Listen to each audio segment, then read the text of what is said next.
Nous avions commencé à parler la fois passée sur le symbole du Saint-Esprit. Je vais terminer cette partie et nous allons entrer au message d'aujourd'hui.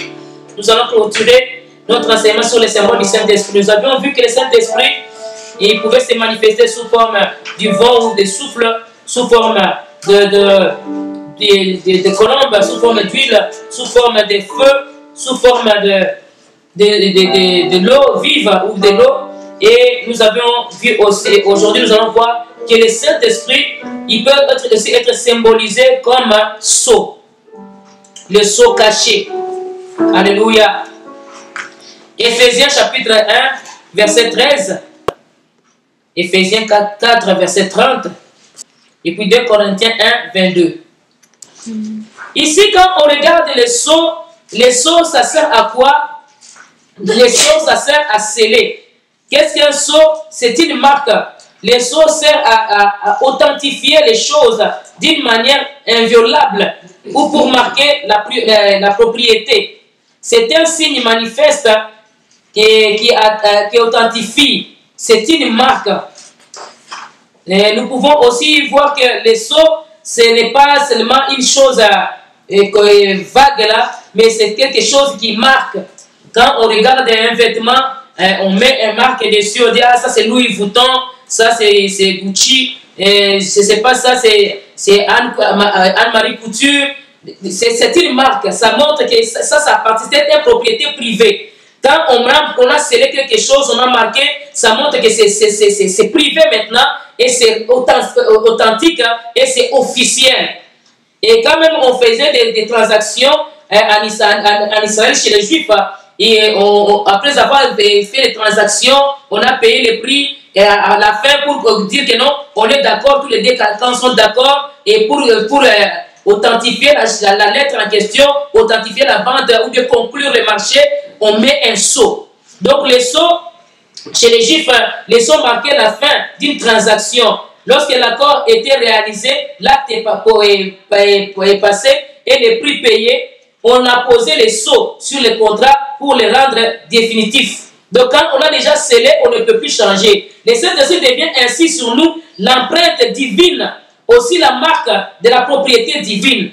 Il nous communique l'assurance que nous sommes sauvés et mis à part par le Seigneur.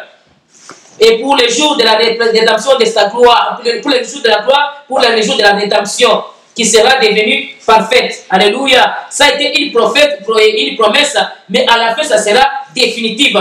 Donc, les sceaux, quand on met sur nous les sceaux, Dieu vient authentifier que nous sommes ses enfants. Il vient nous sceller. Et ces sceaux, c'est par le Saint-Esprit. Il ne scelle pas seulement par des paroles, par son esprit, il met en nous une marque. Il met en nous que ça, c'est ma propriété privée. Ne touchez pas. Quand tu n'as pas le Saint-Esprit bien aimé, les démons peuvent te toucher. Ils peuvent venir faire ce qu'ils veulent. Même les fétichistes peuvent venir faire ce qu'ils veulent. Parce que tu n'appartiens à personne. Celui qui t'a scellé, c'est la personne qui a ta propriété. Si tu vas acheter une maison, il y a des contrats. Après le contrat, il y a des signatures. Une signature, c'est un sceau. Et dans les entreprises, on a des sceaux. Comme l'église Parole de Vie Internationale, nous avons les sceaux avec les logos des Paroles de Vie Internationale. Quand on met ces logos-là, on sait que ça appartient à Parole de Vie Internationale. Notre logo, c'est notre sceau, c'est notre marque, c'est notre signe à nous. Et aussi les enfants de Dieu, tous les vrais enfants de Dieu, ils sont marqués par le Saint-Esprit.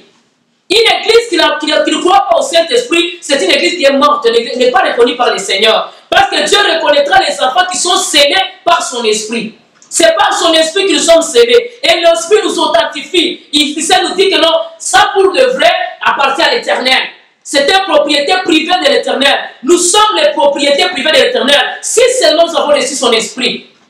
Et au jour de ton baptême, au jour de ta croyance, quand tu as reçu Jésus, dès que tu reçois Jésus, il te pose un sceau. On dit que non, celui-ci maintenant appartient à Dieu. Quand il reçoit le baptême, c'est confirmé, maintenant c'est conclu. Là, le sceau est signé. Alléluia. On t'a marketé, on t'a scellé, tu appartiens maintenant à Dieu. Bien aimé, les saints, c'est très important parce qu'il nous marque. Quand nous tous passons, comment est-ce que les sorciers te retrouvent? Ils te reconnaissent comment? Par les sceaux que tu as, par les sceaux du Saint-Esprit que tu as. Autrefois, les rois, ils avaient aussi des sceaux. Mais quelqu'un d'autre peut écrire la lettre, mais il suffit seulement qu'on mette le sceau du roi et ça change tout. Parce que là, ça montre que c'est le roi qui a écrit. Même aujourd'hui, les autorités que vous voyez là-bas au premier ministre, ce ne sont pas eux qui écrivent. Les secrétaires écrivent, ils examinent la lettre. Ah, si il est déjà fatigué, demande, c'est quoi le contenu de la lettre? Ah, non, non, non, non, non, non, non, non, ok, amen. Je vais sceller. Allez, ici, il signe et puis il scelle. Il y a d'autres endroits où on peut dire que non, mais c'est mon sceau là dessus. Il n'a même plus besoin de signer, seulement il met le sceau. Quand c'est l'université de Sherbrooke, on met seulement le sceau, on sait déjà que ça, c'est un diplôme qui vient de l'université de Sherbrooke. Ça, c'est un diplôme qui vient de l'ITR. Ça, c'est un diplôme qui vient de Laval. Ça, c'est un diplôme qui vient, je ne sais pas de quelle université. Ça marque. La marque là, les sceaux là, les cachets là, ça montre que tu viens de là et tu as étudié là-bas. Ah, ça, c'est Harvard. Donc, on reconnaît que tu as étudié à Harvard et Harvard a mis sa signature. Même si c'est n'importe qui avait signé, je ne sais pas quoi, il est autorité. Il peut même dire que non, en intérim. Même s'il est à l'intérim. Mais une fois qu'on a mis le sceau de Harvard, ça, c'est valide parce que ça montre que tu appartiens. Alléluia. Aussi pour nous, les enfants de Dieu, dès qu'on reçoit le Seigneur Jésus, le Saint-Esprit vient agir, habiter dans notre vie. On prend le contrat avec Dieu et le contrat est signé, c'est définitif. On ne peut plus changer ça. On appartient maintenant à Dieu. On renonce à Satan. On renonce au fétiche. On renonce, je ne sais pas, à la magie, à l'occultisme. Et on croit à Dieu et on remet tout entre les mains du Seigneur. Les sceaux. Dites que Seigneur, Saint-Esprit, scelle-moi. Que le Saint-Esprit te scelle. Là où tu es, que le Saint-Esprit te scelle. Partout où tu passes, que les sorciers me disent que non, lui, il ne nous appartient plus. Lui, il appartient à Jésus. Même les féticheurs, tu peux aller faire chez les féticheurs comme ça, qui disent, à toi, sors. Il voit à toi les Saint-Esprit directement tes chasses. Il sait que toi, tu ne les appartiens plus. Tu n'appartiens plus à leur monde. Tu n'as plus besoin de leur service. Alléluia. Il te dit, va chercher le service à votre Dieu là-bas. Il te chasse. Pourquoi? Parce que tu as déjà les sceaux. Laisse à ce que tu sois scellé au nom de Jésus. Je vais passer rapidement, je ne vais pas beaucoup traîner, donner beaucoup de détails là-dessus. Et quand on regarde aussi maintenant, le Saint-Esprit encore, il a un autre symbole, il est symbolisé encore comme gage. Gage et lézard. C'est écrit A-R-R-H-E-S. Saint-Esprit comme gage et lézard. Lézard là en question c'est A-R-R-H-E-S. Je vais expliquer ça tantôt. Éphésiens 1, verset 13 à 14. Et puis 2 Corinthiens chapitre 1, verset 21 à 22. Les arts de l'esprit. Qu'est-ce que ça signifie gage? Gage, c'est une garantie que l'on donne à quelqu'un comme sûreté d'une dette. Garantie, assurance. Donc la gage, c'est une garantie, une assurance, une preuve, un témoignage. La gage, c'est une garantie, assurance, preuve, témoignage. Et les arts, c'est une somme d'argent versée de la signature d'un contrat à titre de gage. Les arts sont comme, c'est une somme d'argent versée de la signature d'un contrat à titre de gage. C'est aussi un argent d'un acquéreur ou un locataire donne pour garantir l'exécution d'un marché verbal et qu'il perd, et que s'il perd, il rompt le marché, il ne peut rompre le marché. C'est une assurance, une gage. Donc, les arts, c'est aussi une gage. Le Saint-Esprit est la garantie solennelle et en quelque sorte le premier acompte de notre salut final. Mais cette joie sera définitive seulement quand nous allons entrer au ciel. Alléluia. Donc, le Saint-Esprit comme garantie, je sais que des fois, quand on veut faire un marché, on veut avoir une garantie. Tu as acheté un appareil électroménager et puis tu veux être sûr, t'assurer que ça fonctionne bien. On te demande la garantie. On peut te donner la garantie du manufacturier ou bien tu peux acheter la garantie du magasin. Là, tu n'as pas vraiment besoin de dépenser, de bourser encore l'argent pour cet appareil-là. Quand tu as acheté ta laveuse sécheuse, tu laves une année après, boum, ça brise. Et puis tu ramènes ça au magasin, on te donne une garantie. Tu as acheté ton auto, on te donne une garantie. C'est aussi une assurance. Tu achètes l'assurance sur l'automobile pour que si tu fais l'accident, qu'on puisse soit te réparer, te rembourser, ou bien des choses comme ça. Donc tu t'assures. Une assurance, une sûreté. Donc la gage, comme les arts, ce sont des garanties, les sommes qu'on a déjà versées. Jésus-Christ, avant de partir, il a dit qu'il m'est avantageux, il vous est avantageux que je m'en aille. Parce que si je ne m'en vais pas, le consolateur ne viendra pas. Je vous enverrai l'Esprit. Il a promis, il a donné maintenant une garantie. Il a dit maintenant pour vous assurer que je reviendrai, je m'en vais au Père. À Jean chapitre 14, verset 1 jusqu'au verset 3, il a dit que aucun ne se trouble point. Croyez en Dieu, croyez en moi. Je m'en vais vous préparer une place. Si chez mon Père il n'y avait pas de place, je ne vous aurais pas dit que je m'en vais vous préparer une place. Et lorsque j'aurai fini de vous préparer une place, je reviendrai. Et je vous prendrai afin que là où moi je suis, soyez aussi. Maintenant, pour garantir que je reviendrai, il a envoyé le Saint-Esprit comme gage. Gage, ça peut aussi être comme je te donne mon livre ici pour te dire que non, prends mon livre pour t'assurer que je passerai pour le chercher. Je viendrai encore chez toi. Dès que je tiens mon livre ou bien tiens ma Bible, je ne peux pas prêcher sur ma Bible. Il faut que je passe chez toi pour chercher ma Bible. Donc c'est une garantie que sûrement je passerai.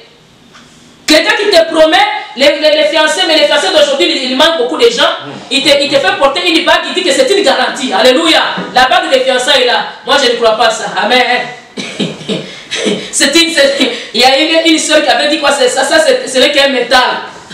Tu me fais porter un métal et puis si tu veux t'enfouir, tu t'enfouis. Alléluia. Au mariage aussi, on demande quoi, quelle garantie tu me donnes, monsieur? Il te donne un métal aussi. Amen. Mais c'est un métal qui a des significations, un petit métal, mais qui a beaucoup de prix pour ceux qui sont sérieux. C'est une garantie que je serai fidèle à toi toute ma vie. Je n'aurai que toi comme femme, je n'aurai que toi comme mari. Nous allons vivre tout, mais quoi qu'il arrive, même si tu me déçois, je serai seulement avec toi. Tu garantis la personne au dépend de tout. C'est pourquoi on se fait porter les bagues, on fait des vœux. C'est une garantie aussi, c'est un gage. Alléluia. Et aussi le Saint-Esprit nous avait été donné comme un gage. L'Esprit de Dieu, Dieu il s'en va. Il laisse son esprit te faire, tu penses que lui va vivre avec toi. Alléluia. Il t'a laissé son esprit, lui va vivre avec quoi? C'est pourquoi il est obligé de revenir, parce que lui il est comme quand même Dieu. Il t'a laissé une partie de son esprit, lui aussi est parti avec son esprit. Donc comme il est omniprésent, il est en même temps avec toi, il est en même temps avec lui-même. C'est qu'il fait, il sèche avec toi. Il te garantit que je ne peux pas vivre sans toi. Je vais venir te chercher. Tu m'appartiens, tu es mon propriétaire privé, maintenant tu m'appartiens, je reviendrai. Donc le Saint-Esprit, c'est une garantie que Dieu est avec nous. Il vit en nous. La preuve même de sa présence, c'est son esprit. Quand il nous a déposé l'esprit, c'est ce qui manifeste que nous avons Dieu. Même quand tu pries, tu sens la preuve de Dieu. C'est une garantie qu'il est là. Tu ne le vois pas. Pourquoi est-ce que tu crois que non, un jour que Jésus reviendra, nous irons au ciel? Tu crois parce que le Saint-Esprit est en toi. Il a garanti, il est en train de t'affirmer qu'il est avec toi. Dès que tu pries, tu le sens. Tu sens cette présence-là. Quand tu as la garantie de ton auto, même si tu te promets, tu racontes la police, tu n'as pas peur. On t'arrête, on te demande à les médecins, messieurs les papiers, d'abord permis de conduire, tu donnes. À l'assurance, tu donnes. Tu n'as pas peur, tu dis que je suis garanti. Amen. Tu n'as pas peur. Avec les Saint-Esprit, nous sommes garantis que Christ nous appartient. Il viendra nous chercher. Il agira en nous. Quand j'ai pris pour un malade, je n'ai pas peur. Je sais que je n'ai qu'à imposer les mains. C'est le Saint-Esprit qui va agir. C'est pas moi, Jean, qui va agir. C'est le Saint-Esprit qui va agir. Quand je chasse un démon, tu dois sortir. Je sais que j'ai l'autorité de Christ en moi. Christ, il vit en moi. À travers de son esprit, il est en moi. Il se manifeste. Il se glorifie. Christ est en toi, bien-aimé. Par le Saint-Esprit, Christ est en toi. Il agit en toi. Il se manifeste en toi. Il va se glorifier en toi. Tu es la gage. Tu as la partie de Dieu. Il t'a déjà donné une assurance.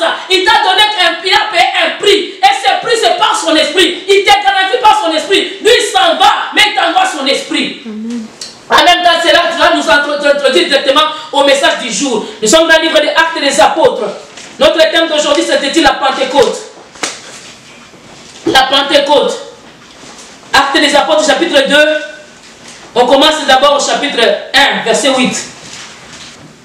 Encore dans les livres toujours des gens maintenant, chapitre 16, le verset 7. Actes des Apôtres, chapitre 4 et chapitre 2, verset 1 à 11. C'est ça les versets clés du jour. Amen.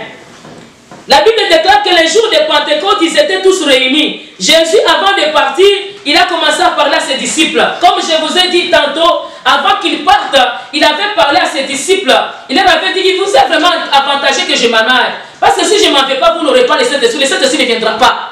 Mais il faut que je m'en aille. Parce que quand Christ était avec eux, c'était comme s'ils étaient limités. Ils ne pouvaient pas aller plus loin. Ils étaient limités parce que Christ faisait tout pour eux. Et quand il était sur terre, il n'était pas omniprésent. Il ne pouvait pas être en même temps à Jérusalem, en même temps en Galilée, en même temps à Nazareth. Il devait être une place à la fois. Vrai ou faux? Alléluia. Il leur avait promis. Il voit que non, je vais partir. Mais je vais vous garantir quelque chose de très sérieux. Mais il faut que je vous prévienne déjà. Je vous ai déjà équipé. Vous avez reçu des enseignements. Vous avez été outillés. Vous avez marché avec moi. Vous avez vu comment je travaille. Mais il vous est avantagé. Il vous est vraiment avantageux que je m'en aille. Parce que si je n'en vais pas, le Saint-Esprit ne viendra pas. Vous serez limité. Bien aimé, sans le Saint-Esprit, nous fêtons Pentecôte. Pentecôte qui veut dire 50e jour. 50e jour de quoi? 50e jour, 50e jour après la Pâque. 50e jour, 40 jours après la Pâque et 10 jours après l'Ascension. Ce qui fait 50 jours. Et les 50 jours là, c'est le 50e jour où le Saint-Esprit devait venir dans l'église. Donc Pentecôte, ça veut dire 50 jours, le jour de Pentecôte. Et le chiffre 50, pour Israël, c'est une grande fête, c'est ce qu'on appelle la jubilée. Le chiffre 50, même quand tu vois les gens fêter 50 ans d'âge, ils fêtent la jubilée de cette personne-là. C'est une année de délivrance, de libération. Et Christ a choisi seulement le 50e jour pour venir libérer son peuple, pour venir les remplir d'un esprit supérieur. Ils étaient limités, mais cette fois-là, ils devaient être délimités. Laisse-moi te dire, si on te donne l'option de téléphonie, limité et délimité, tu vas prendre lequel? Illimité ou bien limité? Tu vas prendre illimité, parce que illimité n'a pas de frein, tu peux appeler l'Europe, tu appelles l'Asie, tu appelles l'Afrique, à part la même facture, tu appelles partout, tu es illimité. Mais avant, si je regarde bien ici au Canada, nous avions des téléphones limités, interurbains, il y avait des limités locales, et puis il y avait aussi interurbains. Donc quand tu appelles, je suis à Sherbrooke, j'appelle Trois-Rivières, j'ai des problèmes, je vais être encore taxé. Et puis on a fait que ce soit illimité national. Donc je peux appeler tout le Canada sans problème. Je ne peux pas appeler les États-Unis. Mais il y en a des gens avec ASN, ils ont l'option illimitée dans 180 pays. Ils peuvent appeler beaucoup de pays. Alléluia. D'autres c'est 63, 80, je ne sais pas combien. D'autres pays, tu peux appeler beaucoup de pays direct. Pas sur WhatsApp. Amen. Avec le Saint-Esprit, Jésus a regardé, je vais partir. Mais ces gens ici, ils venaient me chercher. Quand ils rencontraient des démons qui étaient tenaces, qui étaient rebelles, qui étaient résistants, ils venaient me chercher. Mais maintenant, quand je vais partir, ces gens, qu'est-ce qu'ils feront? Faudra-t-il que je commence encore à descendre pour venir régler leurs problèmes? Non, je m'en vais. Et moi, je suis un. Et ils sont déjà 12. Ils sont beaucoup. Il faut que je leur envoie mon esprit. Et ça ne sera pas seulement à eux. Ça sera à tous ceux qui vont croire à mon nom à travers de eux. Alléluia. Il a dit maintenant, il vous est avantageux. Car si je m'en vais, je vous enverrai l'esprit. C'est que mon esprit va vivre en vous, à chacun de vous. Donc vous allez être illimité. Moi, je vais être dans chacun de vous. Tous les projets que vous allez rencontrer, ça sera moi en vous qui agira. C'est pourquoi nous faisons la Pentecôte. À chaque fois, chaque année, nous pensons que non, Jésus nous a équipés. S'il n'était pas là, nous serions limités. S'il n'était pas là, il n'était pas dans nos vies, il ne nous avait pas envoyé son esprit, nous serons limités. Et avant de partir, il a parlé aux disciples, il a dit que vous allez rester à Jérusalem, attendant l'esprit qui va venir. Ne partez pas encore. Bien aimé, je vous ai dit la fois passée, ne sois pas pressé d'aller au ministère, d'aller exercer, commencer à prier pour les gens imposés. Je ne sais pas, toi-même tu t'envoies. Non, il ne faut pas que tu t'envoies, attends que le Saint-Esprit t'envoie. Quand le Saint-Esprit t'envoie, il va te doter de capacités. Le Saint-Esprit, il va venir faire de grandes choses avec toi. Et les disciples, ils étaient obéissants. Dites à ton voisin, sois obéissant. Pour que tu reçoives les miracles de Dieu, que le Saint-Esprit commence à agir dans ta vie, bien aimé, tu dois être obéissant et être disposé. C'est pourquoi je t'entends, je suis disposé à chauffer, que ton onction descend sur moi. Il faut que tu sois disposé. Si tu n'es pas disposé, le Saint-Esprit ne viendra pas agir en toi. Dispose-toi d'abord. Est-ce que je suis prêt? Seigneur, est-ce que je suis prêt à être utilisé par Dieu? Seigneur, utilise-moi. Fais de moi ce que tu veux. Envoie-moi où tu veux. Il y a des gens qui prient. Seigneur, envoie-moi où tu veux. Fais de moi ce que tu veux. Quand Dieu va te dire, bon, tu vas aller prêcher à la Stablas. La Stabla, c'est un village très pauvre à Guatemala. Dans les montagnes là-bas, nous sommes montés là-bas avec des camions qui transportent les cochons, qui étaient trop sales. Ce n'étaient pas des autobus de luxe, ce n'étaient pas les limocars, ce n'était pas non plus la limousine. C'était des autos, des pick-up là, très sales, plein de caca, des porcs, des vaches. Et puis on nous met un matelas par terre, on s'assoit avec des petits foulards parce qu'il y avait aussi la route n'était pas asphaltée, il y avait la terre, il y avait la poussière. Donc on a porté des lunettes avec des foulards sur la tête, on part prêcher. Un frère m'avait dit un jour en Afrique, dit, apôtre, j'aimerais que tu m'amènes à Guatemala, là où tu pars. J'ai regardé d'abord comment il était luxueux, comment il était orgueilleux. J'ai dit, lui là, je vais avoir des problèmes pour rien. On va même aller nous chasser dans les pays d'autrui. D'abord, la personne elle-même était orgueilleuse. La personne elle-même était trop luxueuse. La personne ne pouvait pas se conformer. Moi, je sais m'adapter à chaque situation. C'est par l'Esprit de Dieu. Alléluia. Et on mange n'importe quoi là-bas. Et à la Stabla, on ne mange même pas. Parce que la nourriture de la Stabla, leur eau est infectée. Quand tu bois leur eau, tu tombes malade. Donc quand on parle à la Stabla, on parle le matin, on amène notre petite eau. Quand on a fini, tout de suite on descend, on rentre. On ne reste pas là-bas, on ne dort pas là-bas. Alléluia. Et je vais amener quelqu'un qui me dit que non, j'ai envie de visiter les États-Unis, le Canada.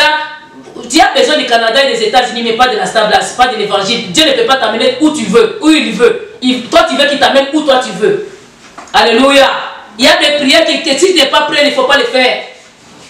Il va t'amener au petit village là de chez vous. Moi, avant de sortir à l'étranger, tu m'avais dit quoi? D'aller jusque dans mon village natal. Là où les autos n'arrivent pas, on a fait plus de 12 km à pied. On a commencé à partir depuis 5 h du matin, on est arrivé à 9 h. Alléluia. Et puis on devait encore rentrer, descendre encore les montagnes, à pied. Et toi tu vas dire que j'ai envie de l'évangile. Cet esprit n'est pas en toi, tu ne peux rien faire. C'est pourquoi Jésus t'a dit, sans mon esprit, vous ne pouvez rien faire. Sans l'esprit, vous ne pouvez pas. Restez d'abord à Jérusalem, concentrez-vous. Ils se sont enfermés. Étant enfermés, maintenant, il était quoi? Dieu a envoyé son esprit. Pendant qu'ils priaient, ils étaient enfermés. Dans les lieux où ils étaient, tout à coup, il y a eu un vent. Tout à coup, il y a eu un vent impétueux. Le vent a soufflé. Le vent a soufflé. Le vent a soufflé. Et le vent s'est posé sur tout et chacun d'eux. Un vent qui apporte le feu. Bien aimé, le vent éteint le feu. Mais ce vent ici, il a allumé le feu. Le Saint-Esprit n'est pas comme tout autre vent. Le Saint-Esprit n'est pas comme ce que tu vois matériel. Le Saint-Esprit, quand tu descends, il vient avec du feu. Nous avons vu le fonctionnement du feu. Il va te raviver. Il va te rallumer. Il va te disposer. Que même si tu n'aimes pas chanter, tu n'aimes pas écouter la parole, tu vas sentir cette chaleur en toi. Même si la parole, tu écoutes l'autre personne, ils sont très mous, ils sont très calmes. Mais quand là où il y a l'esprit, tu sens la chaleur. Tu sens que tu as envie de rester. Tu as encore envie de continuer à écouter. Une personne qui est remplie de Saint-Esprit, quand tu l'écoutes, tu n'as même pas envie de couper. Le téléphone, tu vas penser que non, il faut même que je donne comme ça, que toi tu parles seulement. J'aime seulement que je t'écoute. Alléluia. Mais il y a d'autres personnes, dès qu'ils commencent à parler, tu as envie vite de raccrocher. Le Saint-Esprit, la Bible dit qu'il est descendu. Tout à coup, il est descendu comme un vent à souffler et le feu s'est mis sur tout et chacun. Le Saint-Esprit les avait localisés. C'est que le Saint-Esprit te localise aujourd'hui dans le nom de Jésus. Là où tu es, que le Saint-Esprit te localise. Il faut que le Saint-Esprit arrive à te localiser, à savoir où tu es, à localiser ton problème, à localiser ta vie, à localiser tes misères, à localiser tes questions, à localiser ta famille, à localiser tes études, à localiser ton mariage, à localiser ton fiancé. Il est, je ne sais pas où, qui te l'amène, à localiser ta fiancée, je ne sais pas il est où, qui puisse aller l'amener. Les Saint-Esprit a localisé les disciples. Ils étaient enfermés, les portes fermées, mais le Saint-Esprit n'a pas besoin de clés pour ouvrir. Il n'a pas besoin de clés pour entrer dans ta vie. Il suffit que tu disposes ton cœur. Il va venir, il va entrer, il va souffler sur toi, il va te raviver, il va te rallumer, il va agir en toi, il va se glorifier parce que lui, il est le Saint-Esprit. Lui, il vient allumer les choses. C'est que tu es mort, il vient le ressusciter. C'est que tu es refroidi, dégelé, mais il va les dégeler au nom de Jésus. Des fois, tu sens que ta vie n'a pas de sens. Je n'ai même pas envie de vivre. Tu deviens froid. la vie te dégoûte, les études ne marchent pas bien, au travail le boss te fait manquer la paix. Mais quand le Saint-Esprit descend, quand il te localise, il vient enlever ce dégoût et te donner encore le goût de vivre. Tu n'as pas envie de te réveiller pour aller au travail. Le Saint-Esprit te relève, il te dit réveille-toi. Aujourd'hui ton chef là, je vais le croiser. Mets-toi bien, mets bien ta cravate, aujourd'hui je vais le montrer. Alléluia. Amen. Quand le Saint-Esprit décide, il peut te localiser ton boss où il se trouve. Il peut localiser même un président. Il peut localiser même un roi. Il peut localiser un chef en ta faveur. Laisse ce que le Saint-Esprit te localise, qui commence à agir, qui commence à se manifester, à toucher même ce qui était le plus froid, le plus compliqué, à toucher les gens impossibles, à toucher les gens qui ne voulaient pas t'écouter. Il n'a pas besoin de clés, il va entrer. Il n'a pas besoin d'une porte, il va entrer. Il n'a pas besoin d'une fenêtre, il va entrer. Il n'a pas besoin d'un toit qu'on va ouvrir, il va entrer. Même si les murs et les toits sont fermés, les Saint-Esprit n'a pas besoin. Ils étaient enfermés, ils étaient assis. Laisse à ce que tu sois assis dans la parole. Amen. Ne sois pas debout dans la parole. Ne sois pas quelqu'un qui est pressé avec la parole. Ah, c'est que là maintenant, on veut partir. Non, sois tranquille. Tranquillise-toi. Que la parole s'asseye en toi. Et que toi tu sois assis dans cette parole. Jésus, avant de faire les miracles, quand il avait multiplié les 5 pains, il avait dit à ses disciples, asseyez-les. Dites-les de s'asseoir. Quand ils se sont assis, la Bible déclare qu'ils se sont assis. Et qu'est-ce qui s'est passé? La Bible déclare que Jésus maintenant, il a multiplié, il a prié pour les pains, il a prié pour les 2 poissons, et ça s'est multiplié. Il a dit distribuez-les. Parce qu'ils étaient assis dans l'air. Alléluia. Quand il va t'asseoir, le Saint-Esprit va te visiter. Quand il va t'asseoir, le Saint-Esprit va te localiser. En ce jour de Pentecôte d'aujourd'hui, laisse à ce que le Saint-Esprit te localise au nom de Jésus. Qu'il localise ton couple, qu'il localise ta famille, qu'il localise tes enfants, qu'il localise tes parents, qu'il localise tes frères et sœurs, qu'il localise l'église Parole de Vie internationale. Quand il va passer pour bénir les saints, pour remplir les saints, pour combler les saints, laisse à ce qu'il nous localise au nom de Jésus. Que Dieu se glorifie, que Dieu se manifeste. Il les avait localisés. Et ils ont commencé maintenant à dire que des langues semblables à des langues de feu. Laisse à ce que les langues semblables à des langues de feu se posent sur tout un chacun de vous au nom de Jésus. Ce feu-là est venu se poser sur la tête. J'avais parlé la fois passée. J'ai dit que ça ne s'était pas posé sur les épaules, non pas sur les pieds, non pas sur les mains. Mais ça s'est posé sur la tête. Et la Bible déclare que la tête est le chef du corps. Comme le mari est le chef de la femme et le chef de la famille, la tête aussi est le chef du corps. Et le Saint-Esprit est venu se poser sur le chef de ton corps. Alléluia. Amen. Alléluia. Il est venu se poser sur la tête. Pourquoi? Parce que sur la tête, il y a tes 5 sens. Il y a la vue, il y a l'ouïe, il y a l'odorat, il y a le goût, il y a aussi le toucher. Quand on te touche, tu sens. Alléluia. Et il y a aussi sur la tête, il y a le cerveau, il y a le raisonnement. Tu ne peux pas vivre sans raisonnement. Et le cerveau communique avec le cœur. C'est-à-dire qu'il a commencé par habiter d'abord sur la tête afin de communiquer avec ton cœur, avec tes sentiments et tes émotions. Il a posé le Saint-Esprit, le feu sur la tête, afin que toutes tes pensées mauvaises, toutes tes pensées diaboliques dans ta vie soient consumées. Quand le feu commence par la tête, tout ton corps sera embrasé, tout ton corps sera en chaleur, tout ton corps sera enflammé. Au nom de Jésus, laisse que le Saint-Esprit se pose sur toi, que toutes tes maladies qui sont en toi aujourd'hui soient consumées au nom de Jésus. La peur qui était dans les disciples, ces jours-là, quand le Saint-Esprit s'est posé à eux, il a changé leur intelligence, il a changé leur raisonnement, il a changé leur mind. Ça a changé. Il est prêt à changer ton mind. Il est prêt. Il se pose sur toi, il vient changer ton intelligence, ta façon de raisonner, ta façon de réfléchir, ta façon de faire des choses. Il va enlever la peur en toi, les mauvais sentiments, les mauvais désirs, les mauvaises intentions. Ça sera enlevé au nom puissant de Jésus. Que le Saint-Esprit se pose sur toi, qu'il se pose, cette flamme-là du Saint-Esprit se pose sur toi, qu'il agisse en toi. Les soucis que tu as, les tristesses que tu as, que ça soit consumé au nom de Jésus. La maladie que tu as, que ça soit consumé au nom de Jésus. La peur que tu as, que ça soit consumé au nom de Jésus. Les doutes que tu as, que ça soit consumé au nom de Jésus-Christ. Les blocages que tu as, que ça soit consumé au nom de Jésus. Les chômages que tu as, que ça soit chambre de travail. Alléluia. Cet homme-là, qu'est-ce qui s'était passé? Sa famille l'avait ensorcelé. Il n'avait pas le goût de travailler. Avant, il travaillait pour les biens familiaux. Alors, quand il s'est marié, la famille n'avait pas aimé la femme que lui avait mariée. Et la famille l'a bloqué.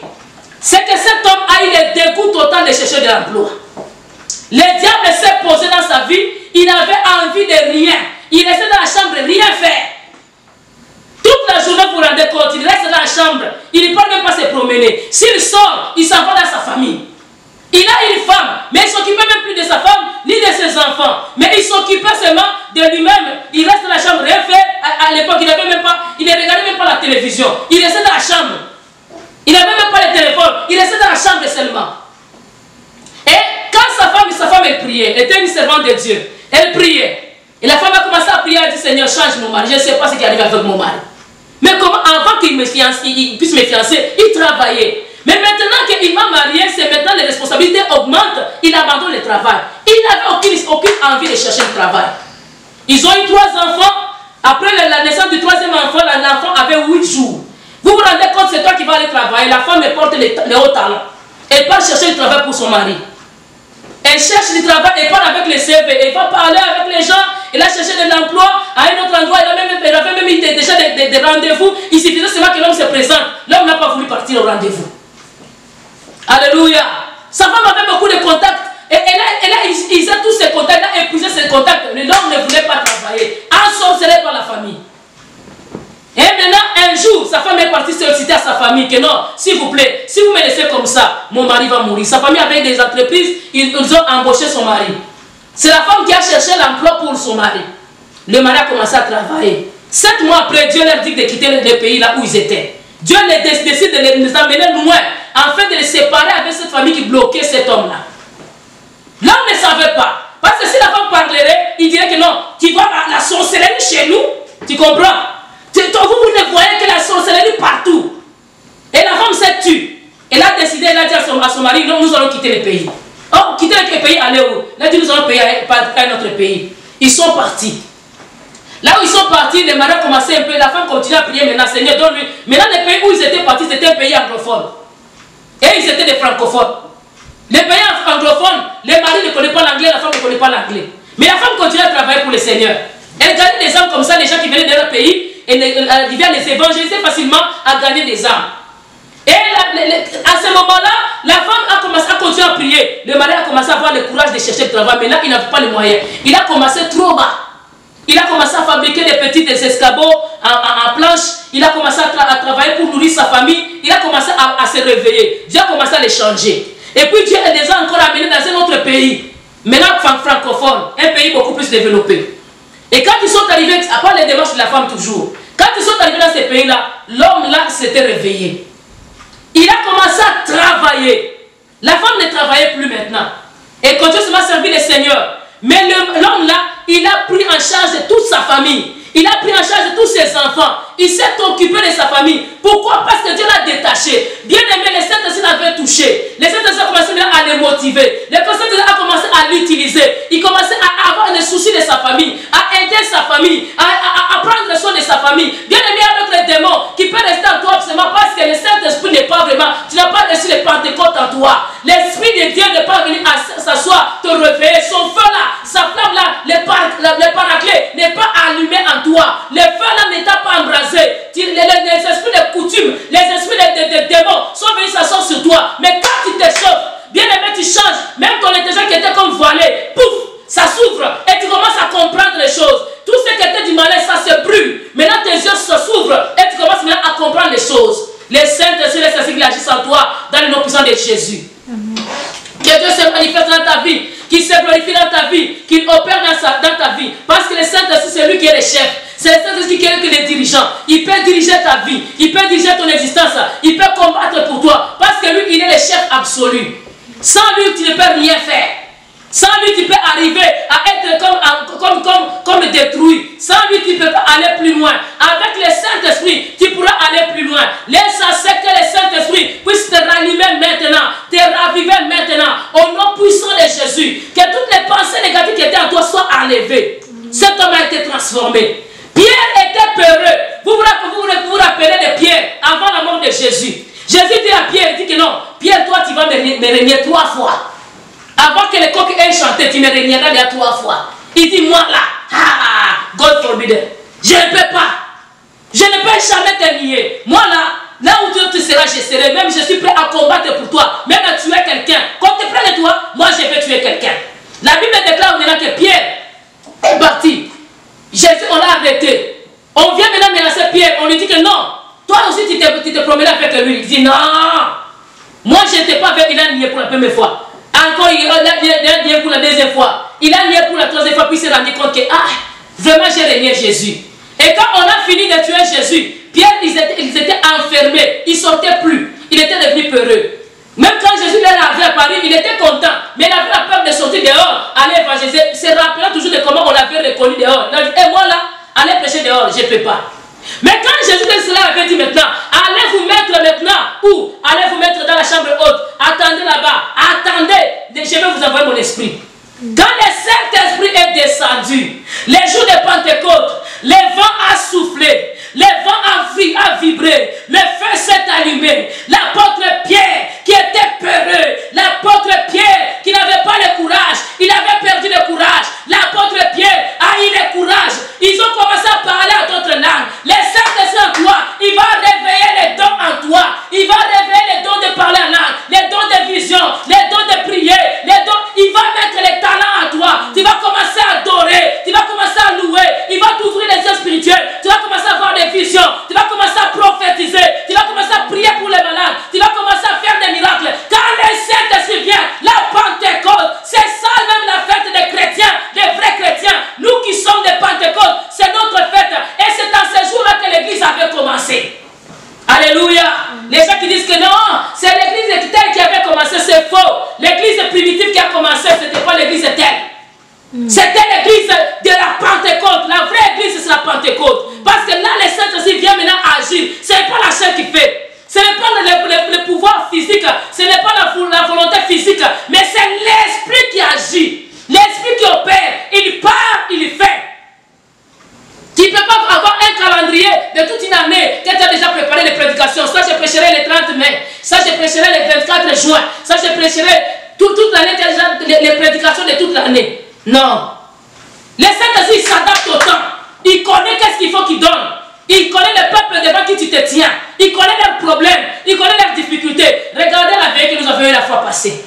Je vous avais promis que nous allons terminer les enseignements au veillé. Quand nous avons commencé la prière, Dieu m'a dit, allez-y avec la prière. Et nous avons seulement prié. C'était rendu à une intercession. On a prié toute la nuit. Jusqu'à 3 heures passées, 4 heures avec les témoignages, on est arrivé à 4 heures du matin. Dieu était là. Pourquoi c'est le Saint-Esprit qui agissait? Là où il y a l'Esprit de Dieu, il y a la liberté. Là où il y a la liberté, il y a les miracles. Là où il y a l'Esprit de Dieu, il y a la puissance de Dieu. Et l'apôtre Pierre ici qui était peureux, la Bible déclare ces jours-là, ils étaient tous réunis. Ils étaient plus de 120 personnes, c'était plus 12. 12 plus 0. Alléluia. Les 12 qui étaient 11, on a remplacé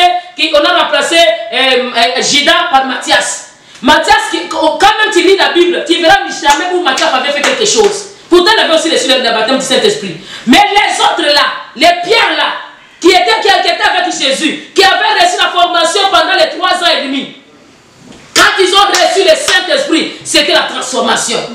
L'apôtre Pierre, qui était peureux, il a eu le courage de commencer maintenant à parler. Ils ont tous commencé, tous, même Matthias, tous, et les femmes qui étaient là-bas, tous ils ont parlé de nouvelles langues. Et chacun les comprenait sa propre langue, différemment autour de Babel. Autour de Babel, Dieu leur avait envoyé des langues différentes. Les gens ne se comprenaient plus. Et les gens commençaient à se diviser. Et les gens partaient ici à gauche, d'autres partaient à droite. Les gens ne s'attendaient plus. Les gens ne se comprenaient plus. Les gens ne coopéraient plus. Pourquoi?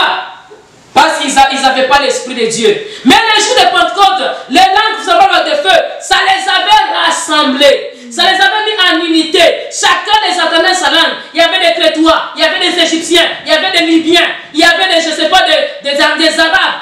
Tous, ils s'attendaient dans leur propre langue. Il y avait 13 pays. Alléluia. 13 peuples. Les Romains, les Grecs, ils étaient là. Les Crétois, ils étaient là. Les gens de la Crète. Ils étaient là. Chacun les attendait dans sa propre langue.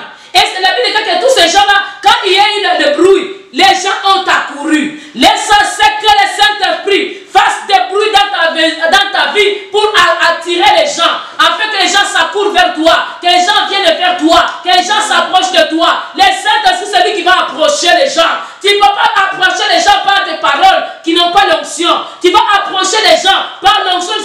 sera en toi. L'essentiel que Dieu mette en toi l'onction qui va attirer les hommes pieux.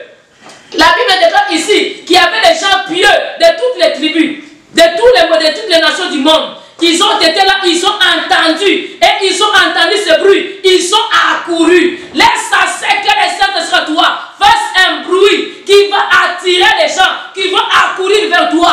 L'emploi que toi tu cherchais autrefois, les boss vont commencer à venir te solliciter. Ils vont accourir vers toi. Les boss vont dire non, il m'appartient à moi. Moi je te veux. L'autre aussi dit que moi je le veux. Bien aimé, tu vas être sollicité. L'essentiel que le Saint-Esprit agisse en toi et qu'il amène la bénédiction vers toi.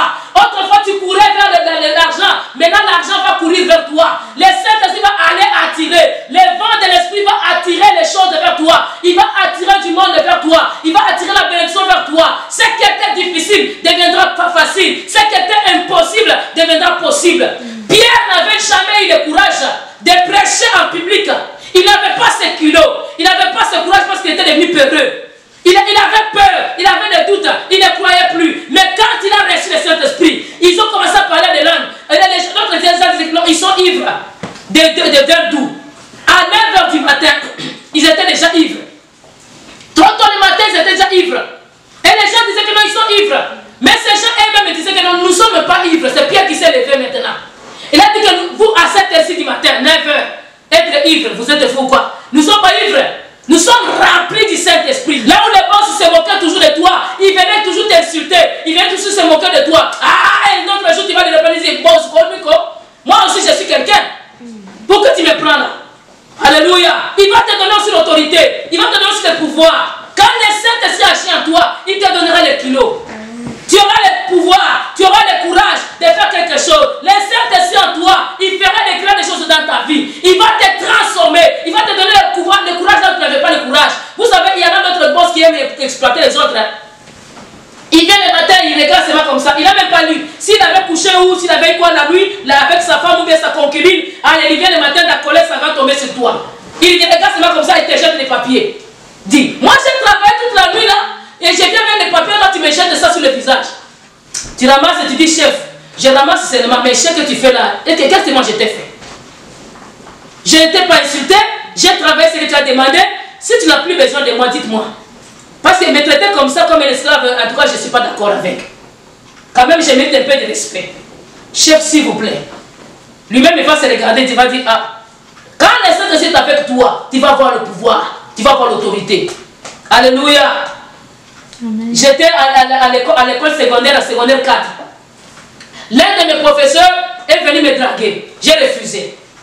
Il m'a chassé, là je venais me convertir. Il m'a chassé, on m'a fait chasser de l'école. Vous vous rendez compte, il était dans une école qui n'était même pas très bonne. Mais on te chasse à cette école-là, maintenant tu vas trouver une école bonne où? Et là j'ai commencé à m'apprêter parce que chez nous, terminer le secondaire c'est 6e. Mais là, il fallait que tu sois dans une bonne école à 5e année. Donc moi, j'étais censé terminer mon secondaire à cette école-là. Mais le professeur là m'a causé des problèmes. Et ce professeur-là, il était aussi superviseur. Donc il contrôlait sur les autres professeurs. Et c'est lui qui donnait la conduite des élèves. On a mentionné dans les bulletins. Mais là, il écrit dans mon bulletin mauvaise. Quand on t'écrit dans ton bulletin mauvaise, tu n'auras pas une autre école qui va t'accepter. Il y avait la mention médiocre et la mention mauvaise. Médiocre, c'était mieux. Un peu bien, mais mauvaise là, donc tu es fini. Et il n'y a aucune école qui va t'accepter. Et puis il a écrit mauvaise, passe ailleurs. C'est-à-dire tu vas passer, tu as réussi tes cours. Oui, va-t'en, mais ailleurs, pas dans cette école ici. Je suis parti prier, j'ai dit Seigneur, moi là, on me fait ça. Je suis parti voir ces messieurs-là. J'ai dit, toi là, regarde-moi bien dans les yeux. À cause de tes bêtises, tu me fais slacker de cette école. Je vais trouver une école beaucoup plus mieux que votre sale école ici. Et je vais terminer mon secondaire avec de très bonnes notes, je te le promets. Il m'a dit, va-t'en. J'ai dit, je te le dis, mais et puis là, il a eu peur, il a commencé à me regarder comme ça avec des lunettes, il me regardait comme ça, j'ai dit, il a entendu, je suis parti.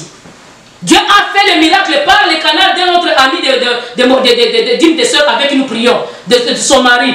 Son mari est parti m'inscrire, il était autorité de la ville.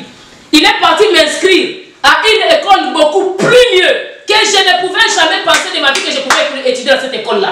Il a payé des frais de scolarité pour moi. À cette époque-là, je venais de me convertir, ma famille m'avait comme abandonné en quelque sorte. Donc mon père ne voulait pas aller m'inscrire, mes frères ils se moquaient de moi, j'étais resté comme ça. Et j'étais comme 100 parents. Mais le mari là, qui était aussi païen, je l'ai prêché, il m'a regardé, il m'a dit, tu étudies à quelle école? J'ai dit, bon, j'étudiais à l'Athénée, mais maintenant on m'a slacké, je ne sais pas où est-ce que je vais étudier cette année. Il m'a dit, mais tu veux étudier où? J'ai dit, je vais étudier au collège. Il m'a dit, amène tes bulletins. Comme dans la blague comme ça, amène tes bulletins. J'ai amené mes bulletins. Il a appelé l'un de ses célibataires, il était un officier militaire. Il dit, toi, demain, va inscrire tel enfant à telle école. L'argent, tu me diras c'est combien de frais de scolarité je vais payer. Il a payé pour moi cash. Alléluia. Quand il y a l'Esprit de Dieu, tu n'as pas peur. Et dans cette école, j'étais arrivé, c'était une école catholique.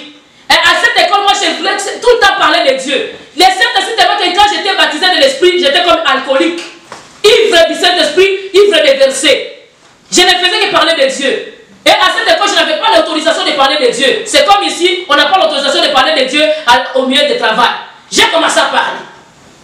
Et à la place qu'on puisse me slacker de l'école, le préfet, qui est aussi de cette école-là, il m'a dit quoi? Faites tes choses, mais après le cours. Et il y a aussi la chapelle, vous pouvez commencer à le faire. On le faisait en cachette dans notre classe. Après le cours, on faisait semblant de passer la mort parce que c'est les élèves qui faisaient les soins de la classe. Et nous, on faisait chaque jour semblant de mettre toujours ceux qui devaient passer la mort pour ces jours-là. Et même ceux qui devaient passer, on les disait, partez, nous allons faire pour vous. On faisait pour rester prier avec les élèves que j'avais gagnés. Et on nous a laissé la chapelle de l'école, gratuit pour prier. Les Saint-Esprit va te donner le courage. Je n'avais pas eu peur d'afficher ma foi. Je n'avais pas eu peur d'afficher ma personnalité. Bien aimé, avec le Saint-Esprit, tu vas avoir le courage d'annoncer à tes amis que moi je suis croyant. Tu ne vas pas leur commencer à leur dire que non, moi je suis bon, je suis là, je n'ai pas de religion. Non, tu as une religion. Amen. Bon, moi je prie seulement. Est-ce que tu crois? Bon, chacun il a sa vie, hein? Il a sa... Ça, c'est quelle réponse dit? Dis seulement que moi je crois, je suis pentecôtiste. Je suis une bonne guerre. Je suis né de nouveau. Mon église et parole de vie internationale. Tu affiches ta foi. Alléluia. Quand mon fils était parti au travail, je lui avais dit une chose. J'ai dit, mon fils, tu pars, c'est Dieu qui veut que tu partes. Là où tu pars, parle de Jésus. Et quand il est parti, il a commencé à dire à ses amis, moi je suis croyant. Alléluia. Et quand il suivait le culte un jour, l'un de ses amis s'est venu s'asseoir à côté de lui. Ils ont suivi la parole au Zoom avec nous. Alléluia. Bien aimé, tu peux arriver à prêcher.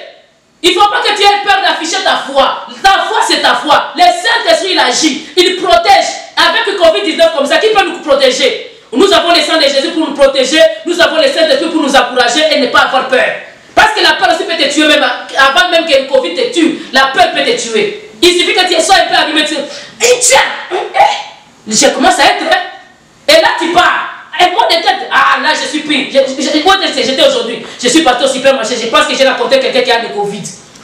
Pourquoi? Parce que tu n'as pas le Saint-Esprit, il va t'amener la peur va entrer en toi. Mais avec le baptême du Saint-Esprit, il va te donner le courage. L'apôtre Pierre a eu le courage. Il a commencé à évangéliser. Il a dit, ces gens que vous voyez, ils ne sont pas ivres. Et vous les aussi, vous devez être changés. Vous devez croire au Jésus que vous avez crucifié. Il a suscité un dossier qui était caché, qui était considéré comme déjà close, qu'il ne fallait pas parler. Parce que le jour de la résurrection, les souverains sacrificateurs avaient payé les gardes de la prison, leur disant que non, dites qu'on l'a volé, ne dites pas qu'il est ressuscité. Alléluia. Mais l'apôtre Pierre a eu le courage de regarder les pharisiens, les souverains sacrificateurs comme ça en face. Il dit, nous ne sommes pas ivres, nous là. Nous sommes remplis de cet esprit. Et nous croyons à ce Jésus-là que vous avez crucifié, mais qui était ressuscité. Alléluia. Où est-ce qu'il a eu ce courage-là? Il a eu le courage de commencer à prêcher. Et il disait aux gens, croyez à Jésus. Et les gens, à ce jour-là, ils se sont convertis. 3000 âmes se sont converties. Avec le Saint-Esprit, tu es capable de convertir toute une nation. Avec le Saint-Esprit, tu es capable de gagner toute ta famille. Avec le Saint-Esprit, même ceux qui vont refuser de croire à ton Dieu, un jour ils viendront te chercher. Avec le Saint-Esprit, tu es capable de convaincre même les gens qu'on ne convainc pas. Avec le Saint-Esprit, tu peux arriver à gagner même des âmes qu'on n'arrive pas à gagner. Toi, tu seras capable, tu seras un gagnant. Dans ton travail, les petits loups là qui viennent chercher à te voler ton travail, à te mettre mal à l'aise au travail, à te faire paniquer au travail, avec l'autorité du Saint-Esprit, tu peux arriver à les neutraliser par tes prières. Au nom de Jésus, le Saint-Esprit est là. Il est là. C'est son temps. Il s'était rempli. La salle était remplie. Le Saint-Esprit a passé. Il a soufflé et il a mis le feu sur eux. Il a commencé à agir et il les avait stimulés. Laisse-moi que cet après-midi d'aujourd'hui, le Saint-Esprit te stimule.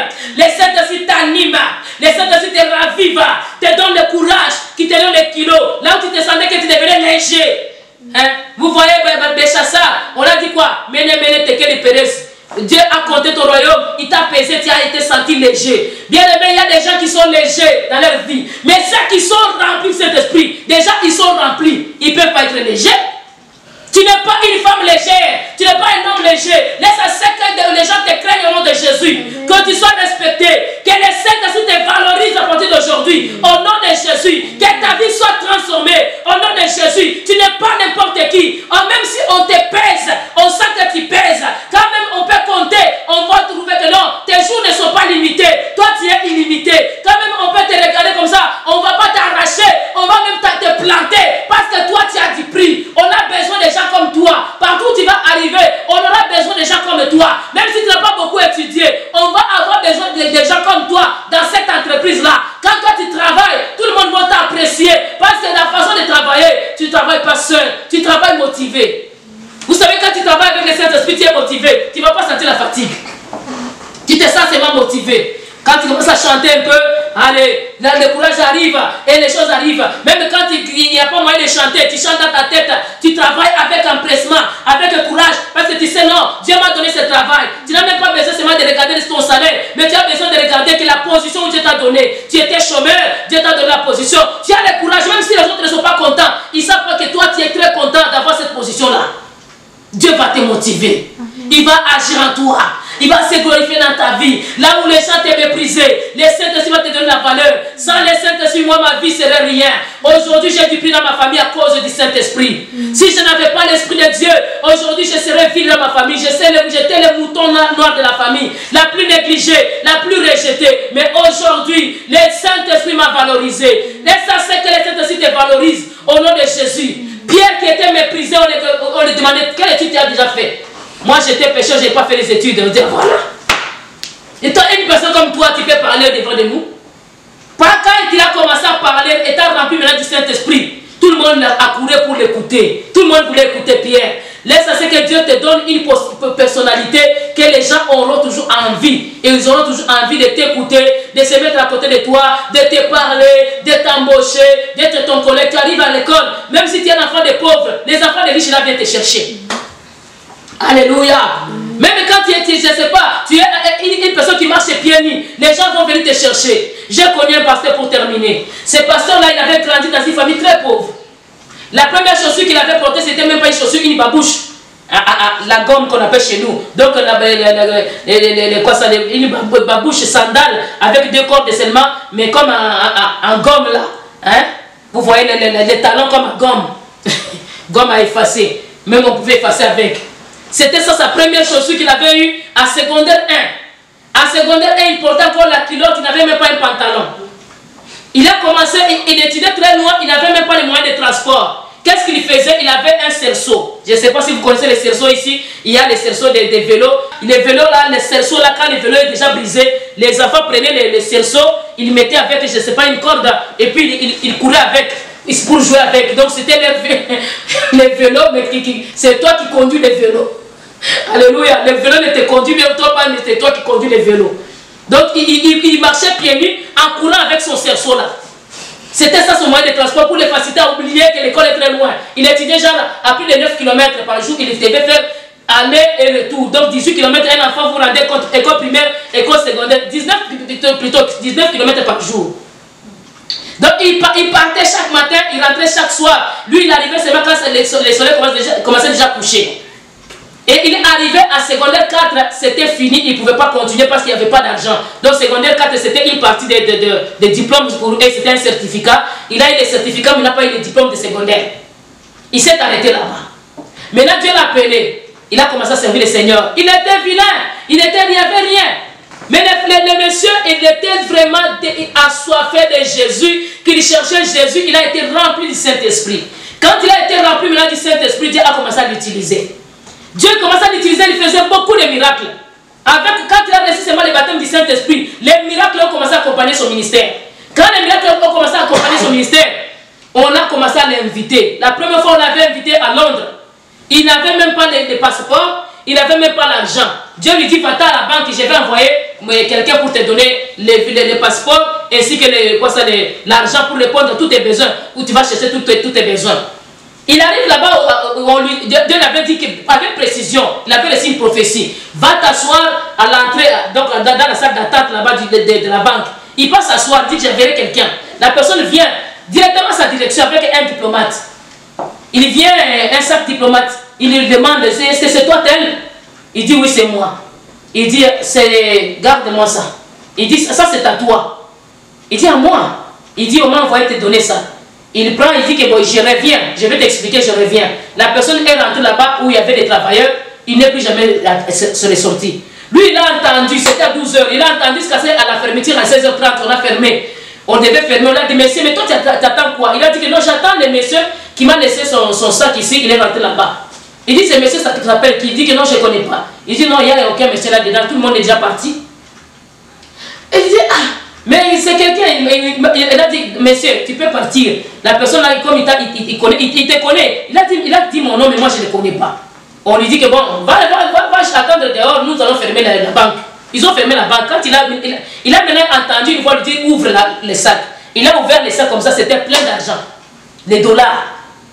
Et puis il y avait des papiers, des recommandations pour aller avoir les passeports. Lui, il ne connaissait même rien, tout ça. Il ne connaissait rien. Famille pauvre, il ne connaissait même pas où se retrouvent les passeports. Il part maintenant, il cherche les passeports. Il fait la réservation des billets, tout ça, il devait partir avec un frère. Allez, ils ont fait toutes les démarches, ils sont partis. Mais quel vêtement? Il avait une chemise qu'un frère l'avait donnée. Chemise c'est trop grosse que lui. Donc les manches là, ça peut l'arriver ici. Les manches, mais la grandeur maintenant, ça peut même être ici. Les pantalons là, il a fermé ses mains avec la ceinture gros. Un frère qui lui avait donné. Il part à Londres. Il va aller prêcher à la campagne d'évangélisation. On a organisé déjà pour lui. Il arrive maintenant là-bas où il devait prêcher. Les gens le regardent le testament et disent que lui là, il va prêcher d'abord quoi. Un villageois comme ça. Et avec un Français ougandais là, ça ne pouvait pas passer. Mais il avait un interprète. Mais son interprète, lui, il était mince. Lui aussi, il était quand même un peu pauvre, mais lui, quand même, avait des beaux vêtements. Mais lui, il était petit. Lui, il est grand. Maintenant, les vêtements de ces petits-là ne peuvent pas lui faire lui. Ils sont arrivés maintenant en train de prêcher. L'autre là, il interprète. L'autre, il interprète. Les gens ont été saisis des miracles. Ce jour-là même, il a eu des vêtements. On les avait amenés dans des malls de là-bas, acheter des vêtements. Le lendemain, quand il est revenu, les gens l'ont oublié. Il a changé complètement. On l'a coiffé. Il a changé. Sa vie a changé à cause de qui? Du Saint-Esprit. Alléluia. Dieu a changé sa vie. Il était persévérant. Bien qu'étant d'une famille pauvre, mais il savait où est-ce que Dieu l'a mené. Il savait qu'est-ce que Dieu va faire avec lui. Et il a continué à servir le Seigneur, à ouvrir même des entreprises pour lui. Mais aujourd'hui, c'est lui qui est devenu comme le pilier de sa famille. Dieu l'a béni à travers seulement de la parole de Dieu. Dieu l'a ouvert des portes. Laisse à ce que Dieu, par son esprit, il t'ouvre des portes. L'apôtre Pierre, par l'esprit de Dieu, les portes lui étaient ouvertes. Les disciples là, qui étaient tous ensemble ce jour-là de la Pentecôte, à travers le Saint-Esprit, les portes de l'évangélisation leur étaient ouvertes. L'apôtre Paul, quand il a reçu Jésus, même la porte d'aller en Grèce, à Thessalonique, en Rome, lui a été ouverte. Il était pourtant pharisien. En étant pharisien, il ne pouvait pas aller plus loin. Il restait seulement à Jérusalem. Il restait seulement en Israël. Il n'allait nulle part. Mais avec le Saint-Esprit, les portes même de la Macédoine, les portes de d'autres pays étrangers lui avaient été ouvertes à cause seulement du Saint-Esprit. Laisse à ce que le Saint-Esprit t'ouvre les portes au nom de Jésus. Là, il y avait des blocages, que le Saint-Esprit t'ouvre les portes au nom de Jésus. Les jours de Pentecôte, ils étaient là. Tout à coup, le vent a soufflé. Et le feu est venu se poser sur tout et chacun des gens qui étaient dans la salle. Ils s'étaient assis et le Saint-Esprit est entré. Il n'avait pas demandé la permission. Il a soufflé, il a ouvert les portes, il est rentré. Bien que les portes étaient restées fermées, mais lui il est rentré. Laisse à ce que le Saint-Esprit aujourd'hui souffle dans ta vie. Doute, peur et découragement. Trois ennemis de la foi. Quand tu es peureux, tu ne peux pas faire grand chose avec Dieu. Tu dois commencer par enlever la doute, enlever la peur et enlever le découragement. Donc nous allons prier maintenant que le Saint-Esprit vienne agir en nous, qu'il puisse balayer à nous. Quand le vent a soufflé, quand le vent souffle, il emporte les papiers qu'il ramasse sur la route. Il apporte les mauvaises choses qu'il ramasse sur la route. Nous allons demander aussi les Saint-Esprit de souffler maintenant là. Qu'il puisse emporter toutes les mauvaises choses en nous et qu'il puisse allumer maintenant. Que le vent là puisse allumer le feu en nous. Nous qui avaient peur, nous quand on priait, on avait sommeil, on n'avait pas envie d'écouter la parole. Que le feu allume le feu de la parole en nous. Allume le feu de l'esprit en nous. Que nous puissions être disposés à servir le Seigneur.